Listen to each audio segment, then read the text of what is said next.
Big rip, come on. Nice, big fella. Do y'all see how big Xander Zayas is as he revealed his more training footage? His conditioning, strength and conditioning training footage. With only a few weeks left until their explosive fight, Xander Zayas' drastic physical transformation stunned the boxing world, supposedly tilting the odds in his favor against Boots Ennis. Meanwhile, he revealed a shocking detail from their last meeting. Xander recalled that during their face-off, Boots Ennis kept reaching for his championship belts even after being told to stop. He claimed he initially warned Ennis that touching them was the closest he would ever get since the titles were staying where they belong. Zayas said that when Ennis continued to handle the belts, he dropped them and stepped forward, making it clear that the moment for playing around had passed. He made it obvious that he would not tolerate any disrespect heading into their matchup, no matter the caliber of his opponent. Was that like, did you notice something from him? Was there like... No, to be honest, I mean, I knew that that was something that was going to happen. He was going to touch the belt. And at the beginning, I told him, touch him. This is the closest you're going to get to them. So I don't mind you touching what's mine, because at the end of the day, he's gonna stay at home. But then at the end, he just started rubbing. I'm like, all right, bro, like we're good. Like, you don't have to keep touching him. And he touched him again, so I dropped him. I'm like, all right, this is the last time. What's up?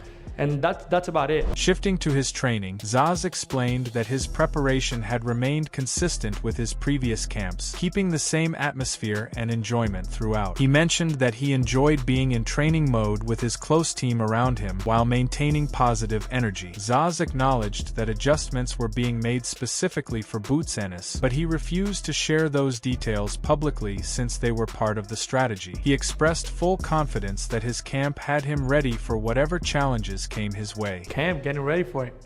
Yeah, what's different about this camp? Obviously, like, I mean, you could say this is probably your biggest fight of your career so far. Like, what are you doing differently in this camp? Nothing. Having the same fun, keeping the same energy. I enjoy being in camp. I enjoy having my people around. So to be honest, it's been pretty much the same. Obviously, working on the things we need to work on, preparing for Boots Ennis. But other than that, pretty much same thing, same energy. Wait, Boots? I mean, yeah, of course. There's always things. Again, there's a lot of holes that I know I can take advantage of come fight night.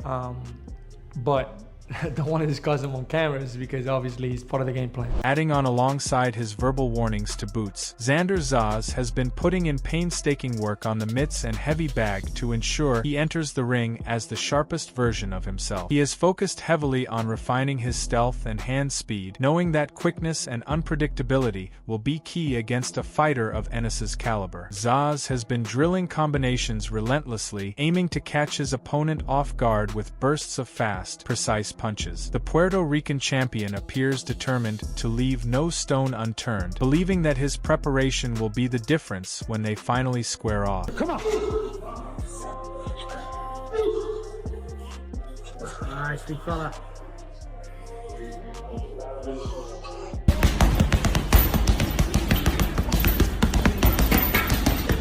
Getting ready for my next fight. And I want to wish a happy 28th to my favorite prospect.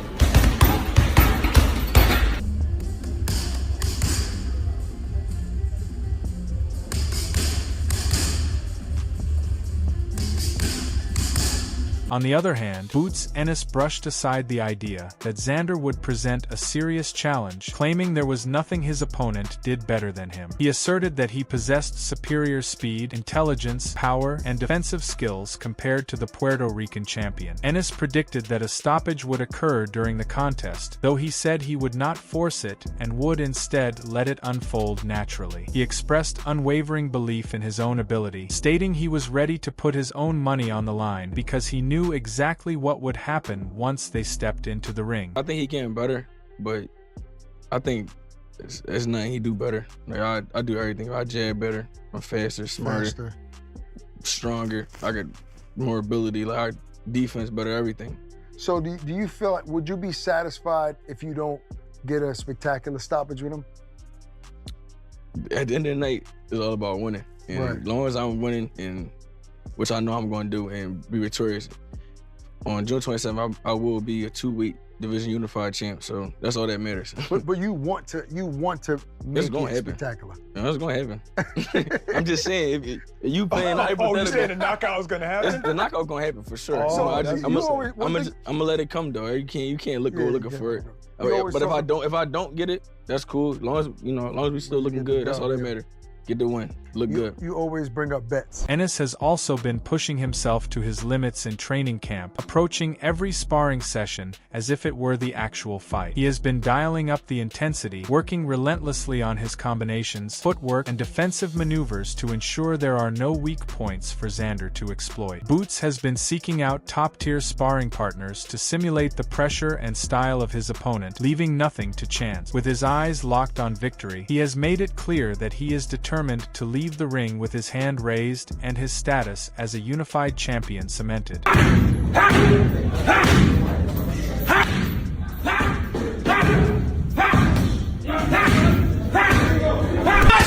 Slow down, slow down.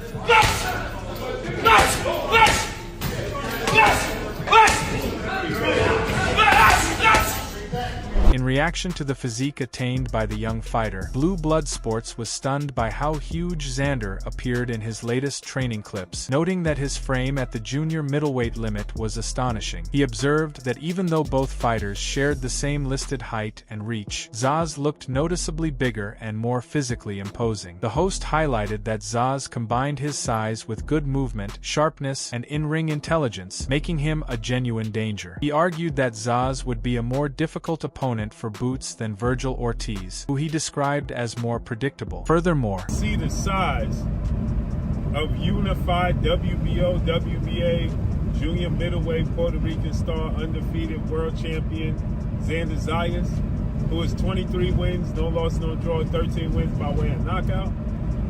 Do y'all see how big Xander Zayas is? As he revealed his more training footage, his conditioning, strength and conditioning training footage for his upcoming mega showdown with former lineal unified IBF, WBA Ring Magazine welterweight world champion, now junior middleweight title contender, Boots Ennis, who is 35 wins, no loss, no draw, 31 wins by way of knockout. They're gonna fight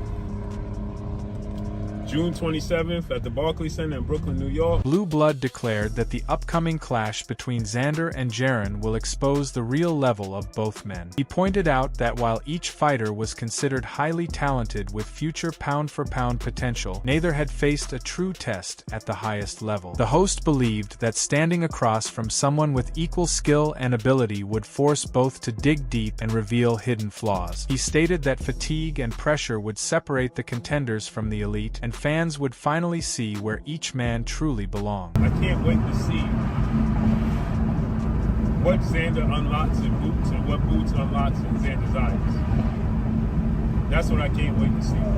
Because I believe that, you know, what they always say, fatigue makes cowards of us all.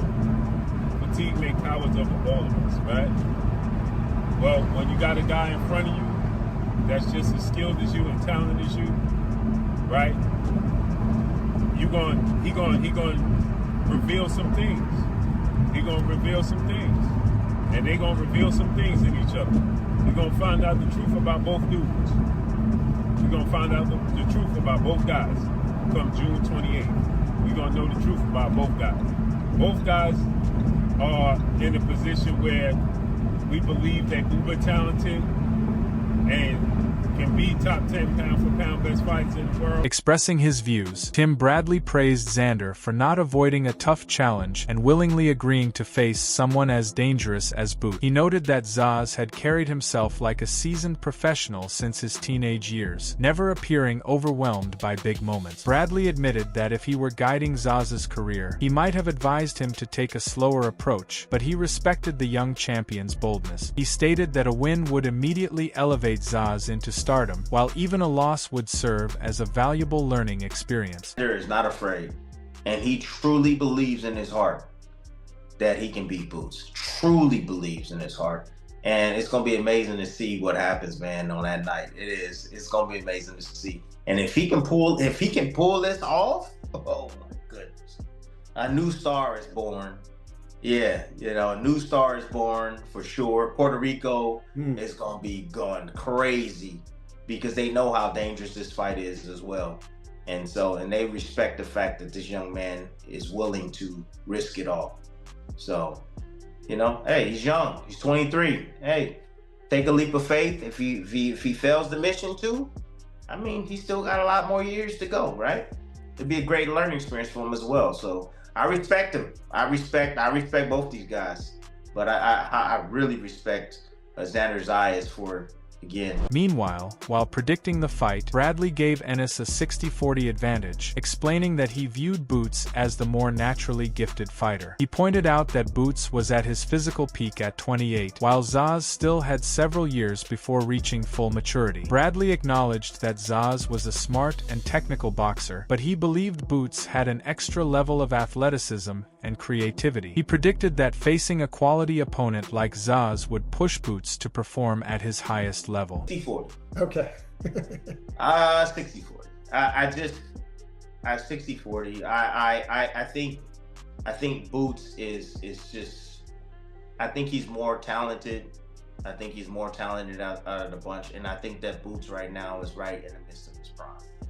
So, you know, when you start hitting that 26, 27, 28 range, man, Xander still, even though his body looks like he's physically mature, he's not, you know what I mean? Like, he still has 3 to 4 years before he really gets to his full capacity and full man strength. You know, I say around 26, 27-ish. So Boots is just, I think he's right in the midst of his prime, and these are moments that fighters dream of. Ronnie Shields predicted that the showdown between Jaron Ennis and Xander Zayas would be an excellent contest. Recognizing that both men had considerable talent, he leaned slightly toward Boots due to the level of competition he had already faced, but cautioned that Zayas should not be counted out. Shields pointed out that Zayas held championship status for a reason and was capable of springing a surprise if he performed at his peak. He stressed that Boots needed to stay fully focused because otherwise he could find himself in a tough battle. That fight going. You know what? This is going to be a great fight. I mean, really and truly, it's going to be a great fight. Boots has all the skills in the world. He can fight orthodox or southpaw. But Xander can really fight. I mean, this guy is not world champion for nothing. He's world champion for a reason. And, you know, and I know Boots is not going to take this lightly. But, you know, I give the edge to Boots just because of the guys he's fought already. But you can't close your eyes on Xander because this kid can really go. And, you know, if you catch him on a good night. As a renowned coach, Greg Hackett also shared his outlook on the Jaron vs. Xander matchup, predicting a clear victory for Boot. He gave Zaz only a 20% chance, arguing that the young champion had never encountered anyone with Boots' level of skill and aggression. Hackett acknowledged that Zaz had been in the pro ranks since his teenage years, but insisted he remained unproven against top-tier opposition. He also commended Zaz for accepting such a dangerous fight so soon after becoming a unified champion, noting that most fighters would have taken an easier route. Honest, Xander is a good fighter, but where he is in his career as far as what he's learned, he's never seen nothing like Boots. For Boots, we got guys like Xander in the city. We got guys like that just ain't heard of yet, or they just ain't never get their shot, or they might be a little over the hill. But we got a bunch of guys walking around like that. Like I'm saying that because not that Boots is sparring those guys. I'm saying we have guys like that. That's just, you know what I mean? That on that they can handle that. Boots is on a different level when it come to, you know, boxing. Like when it just come to boxing, he's just on a different level. So I got it like an 80-20 situation. Focusing more in depth on Boots' style, Brian Norman Sr. argued that Ennis looked impressive only when fighting in his own familiar surroundings where everyone supported him. He claimed that Boots had never ventured to other gyms to dominate or left behind stories of hurting opponent. He pointed to a sparring clip where Boots landed repeated shots on a lighter opponent without putting him down as proof that his power might be overrated. He suggested that Boots' reputation was built on performing in a comfortable environment rather than against genuine threats. It's a lie. Let me back that up. When I first saw him in the gym, I did think he was a special talent. Let me take that back. I like to be 100% honest. When I first saw him in the gym, I did think he was a special talent. Then some days went by, and I had to realize what the fuck was going on. I had to realize what I was looking at. He's a fucking gym fighter. To me, that's just my opinion. You understand what I'm saying? He's a great gym fighter that has his aura, superhero aura in the gym. So when you come in the gym, everybody's, ooh, what's about it? Ooh, even the person that's coming in, you're in his gym. You ain't heard about him going to nobody else's gym, whooping nobody else. You ain't heard no war stories about him going out of town or going over here and going. You ain't heard that. It's in his house. It's in his gym. Norman further admitted that he once believed Jaron was an exceptional talent, but later changed his opinion after closer observation. He compared Boots to a professional athlete dominating in a minor league, arguing that his success came from facing weaker competition rather than elite opponent. Norman Sr. insisted he was not predicting a winner against Xander Zayas, but predicted that fans would eventually realize Boots was just a solid fighter, not a destructive force like a prime Mike Tyson. He stated that Boots lacked the one-punch knockout power that would make him truly feared. Can't say Brian Norman Sr. says that he thinks that Boots is going to... No, I didn't say none of that. I never even pick a winner. I never even said Xander was going to beat Boots. But what I'm going to tell you, and I'm going to stand on it, I think y'all going to come to see sooner or later, that Boots is a regular good fighter. He is not special. He ain't no motherfucker that you got to watch him when we hit him, he fall out when he was Tyson. Remember how Tyson was? He clip your ass and you go to sleep. Remember that? He's not that kind of fighter. He's not some kind of force that, you know what I'm saying? Like, I'm watching some of the greats. It's tripping me out. I'm watching some of the greats. He can fight inside. He can fight outside. He can fight. Yeah, but the same thing you said about Brian Norman Jr. Against who? Meanwhile, Richard Torres backed Xander to defeat Ennis, pushing back against those who were counting him out. He noted that Zayas held multiple championship belts and had proven himself repeatedly, yet many still dismissed him because of his age. Torres praised Zayas' ring savvy and composure, stating those attributes would pose serious problems for any opponent. He made it clear he was riding with Zayas all the way, not out of blind loyalty, but because he genuinely believed in his ability. How close are you with Xander? I'm pretty close with Xander. Like whenever he goes to some of his main events, I'll fly out and I'll just cheer him on and stuff like that. I'm a Xander fan, and I think Xander's gonna win. I think people are underestimating Xander so much. It's insane to me. Like people are all like, oh, like Xander's not ready for Boots. This isn't, oh, Boots is gonna wash him out. Boots is gonna do this. Boots is gonna do that. Xander's a world champ, a multiple belt world champ, and he's showcased who he is time and time again. I think people are just like washing him out or like overlooking him because he's so young, but I'm giving it to Xander. I think Xander's his boxing ability, his ring IQ, his presence, his just stature. I think it's gonna be tough for anybody to beat. So, in the end, one side believes Boots Ennis' athleticism, versatility, and years of hype will be too much for Xander Zayas to handle, predicting he will overwhelm the younger champion. The other side points to Zayas' dramatic physical transformation, looking noticeably bigger and stronger at 154 pounds, combined with his sharp technical skills and ring intelligence. What we do know is that Zayas has been putting in relentless work on the mitts and in sparring, showing improved power and confidence, while Boots has been sharpening his tools and promising a knockout. Or does the young gun take his crown? If you enjoyed this breakdown of the fight and what comes next, make sure to like and subscribe for more boxing news and analysis.